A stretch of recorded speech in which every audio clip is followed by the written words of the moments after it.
Hello. I don't have an intro yet because I'm not a real YouTuber, but I wanted to talk about alocasia care, kind of why alocasias are so difficult or seem so difficult. And I also wanted to focus this video on semi-hydro, so keeping them in pon and leca. So yeah, let's start with just kind of an overview of each of the plants so I can show you which ones I have specifically in my collection. So starting with this one, this is definitely my largest one. I've had this one the longest. So this is an Alocasia Wenti. And this one was recommended as a good starter alocasia, and I agree. I think it's much easier. It actually did okay in soil. When I first got it, I put it in, it was probably about half soil and half like perlite and orchid bark, and it did pretty well, but it did drop leaves pretty often, like pretty quickly. But it would usually have about 3 leaves or so, and then it would end up dropping the other ones. But so it really has done a lot better in semi-hydro, and it's sized up a lot. I think when I got it, I think it was in like a 3-inch pot. This is a 9-inch pot, so it's pretty large, and this is mostly leca mixed with pon. That's kind of my preference, is to mix the two, just because I feel like I get the best of both worlds. So yeah, that's the first one. So the second one, this is the next one that I got, and it was pretty shortly after I got the Wenti. So I've had this one for quite a while, but it is still so small. I feel like it is still struggling a bit. So next, and yeah, I am trying to kind of go in the order that I bought them in. I'm trying to remember, I'm pretty sure the next one I got was this Alocasia Cuprea Red Secret, and the backs of the leaves are really purpley. This one has sized up a lot. When I first got it, it was like half the size of this leaf. So when it started putting out these much larger leaves, I was so excited, because this is probably my favorite alocasia. I just love the look of it. I think it's so alien-like and weird, and I just love it. And it's also been, I feel like, pretty easygoing. Yeah, it seems to be doing pretty well. I think the main issue, I mean, not issue, but the main thing that I'm noticing is it doesn't seem to hold on to leaves for very long.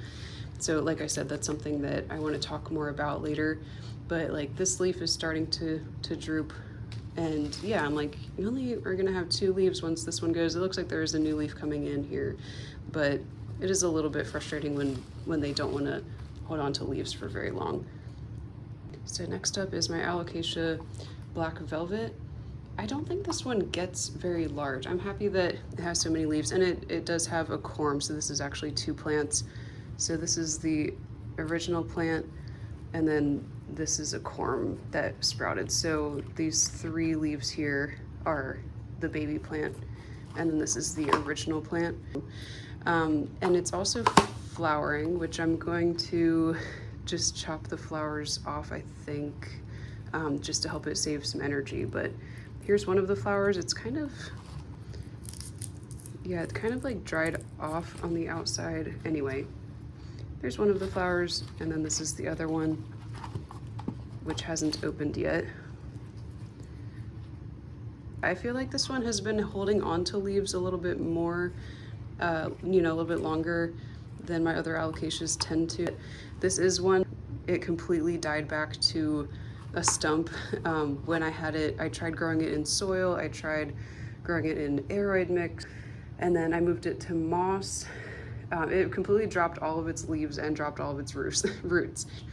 And then finally, when I moved it to pon, it just took off. It did so well. It started putting out leaves, and just rooted like crazy in it. But yes, love this plant. Really, really dark leaves, really nice texture. So yeah, really like that one.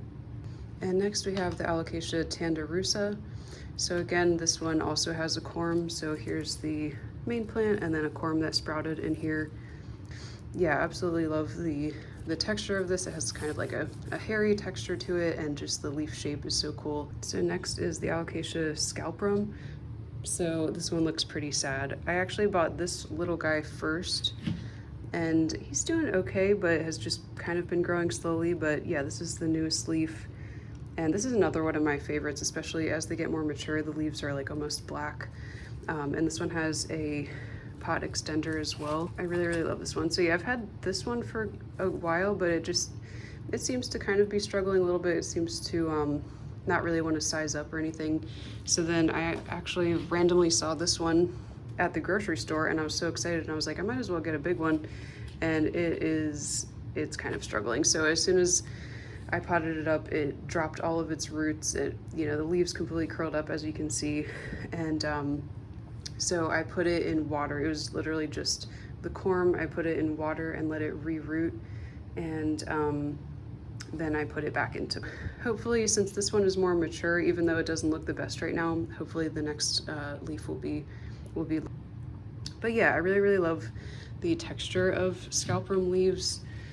And yeah, just looking forward to seeing how both of these look as they get older. Okay, and lastly, this is the Alocasia green dragon. So I actually just bought this one. Again, I just found it at the grocery store. I was super excited because I've wanted this one for a while, but I don't love shipping Alocasias, so I try to avoid buying them online. I'll try to just wait until I find them like in the hardware store or the grocery store. A couple of mine I have bought online, but yeah, it just seems like they take a while to kind of bounce back after being shipped. So yeah, so I was really happy to find this one. It already had this kind of yellowing on the bottom of the leaf. I think that's just from like inconsistent watering from being in the grocery store. But I'm trying something new with this one, which is what the leca queen here on YouTube calls the long method.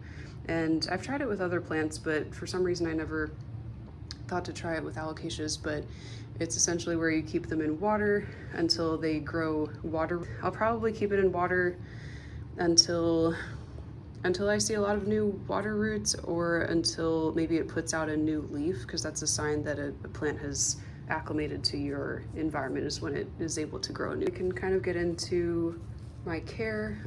As you can see, all of them are in clear pots and clear reservoirs.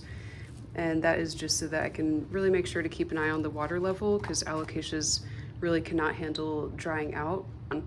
I guess that kind of leads into a point that I wanted to make, is like, when people ask why are alocasias so difficult, I think it is just because they're needy in every way. They need a lot of light.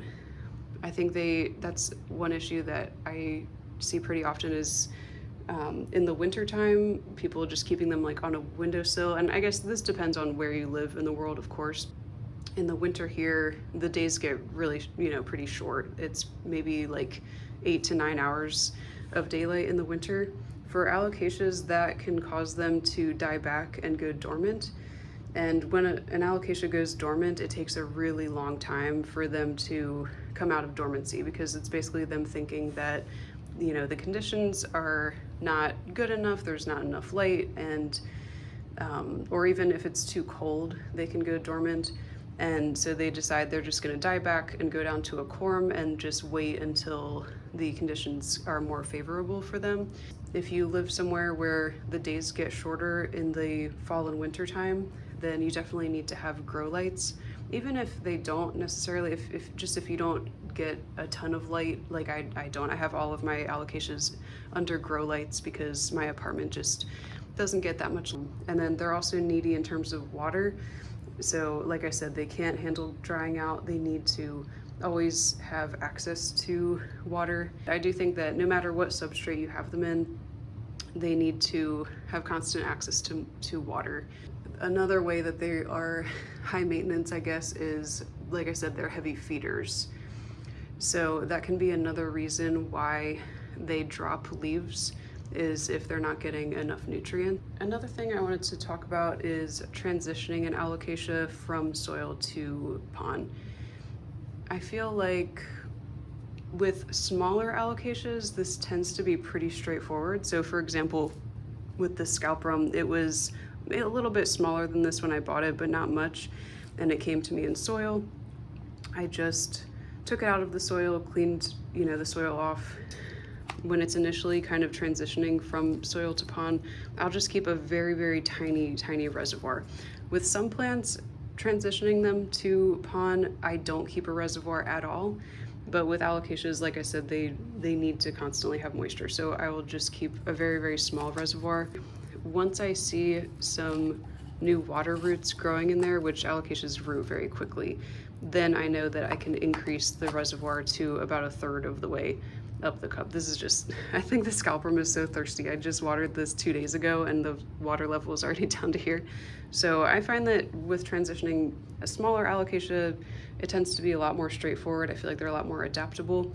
With larger ones, like I said, with this larger scalprum, the leaves completely curled up and it dropped all of its roots after moving to pon, and I think that's just because it's a little bit of a more mature plant. It was already used to the soil that it was in. So in this case, yeah, that's why I'm trying out the long method by putting this alocasia in water first and letting it grow water roots, and that way, like I said, if the roots drop, I can just easily pull them out of there. I think the last thing I wanted to talk about with alocasia care is pests, and I know this is something that people talk about a lot, and they say, you know, this is why alocasias tend to be so difficult, or at least one of the reasons is they can be very prone to spider mites. With any kind of mites, you might just not be able to see them. A lot of times you can't tell until there is actual mite damage. So what I try to do, well, one thing you can do with spider mites specifically is try to increase the humidity. So the majority of my alocasias are in my Millsbow cabinet. Yeah, that can really tend to, or help to keep spider mites away. For some reason, they don't like humidity, they like drier conditions. So, and I live in a really humid environment, so I feel like that's why, like, I've had to deal with other pests, but so far I haven't noticed spider mites. Yeah, I think it's just because I live in like the tri-swamp area, so they just don't really like the conditions here. But yeah, so in addition to increasing the humidity, I also just try to really be proactive in wiping down my alocasia's leaves. So what I do is I use a Castile soap spray. So this is just water as well as, I think it was like a tablespoon of this peppermint Castile soap. It doesn't have to be the peppermint one, but I think peppermint does work better to get rid of pests. So probably at least like once a month, but ideally it would be like every 2 weeks or so. I will just go around and spray down my leaves, the front and the back. And then I like to use a makeup brush or a little toothbrush. So actually, let's just do that right now. So what I'll do is I will closely look at the front of the leaf. You could also use like a magnifying glass if you want to really look in there. Spider mites tend to stay close to the veins. I think a lot of pests do. And then I'll check the back of the leaf as well.